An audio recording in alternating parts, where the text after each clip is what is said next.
Nasa 30 pamilya ang nawala ng bahay sa sunog sa Tondo, Maynila ngayong gabi. Posible na pabaya ang kandila ang pinagmula ng sunog at live mula sa Maynila. Saksi si Jamie Santos. Jamie?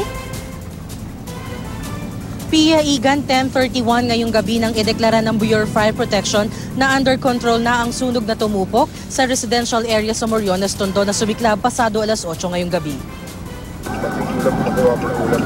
Malayo pa lang tanaw ng makapal na usok na bumabalot sa ilang bahay na nasusunog.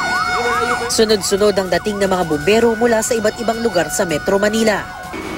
Gawa kasi sa light materials ang karamihan sa mga bahay. Bahagyang nahirapan ang mga bumbero sa pag-apula ng sunog. Wala kasing fire hydrant sa lugar. Ginawa natin, engine relay ginawa natin.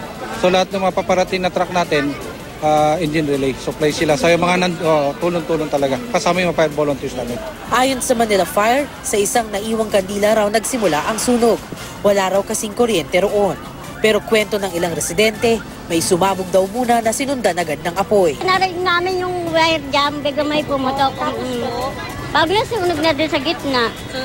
Saan po banda yung bahay ninyo?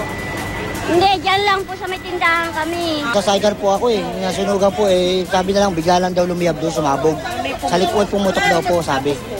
Tapos lumiyab na, kumalat na po yung apoy, yun na lang po nangyari. Wala po nasalbong gamit namin. Wala naman nasaktan sa sunog, pero tinatayang humigit kumulang 30 pamilya ang nasunugan at aabot sa 1.5 milyong pisong halaga ng ari-arian ang napinsala. Igan, Pia, patuloy pa rin ang mapping up operation ng mga bumbero sa lugar. At live mula rito sa lungsod ng Maynila, ako si Jamie Santos, ang inyong saksi.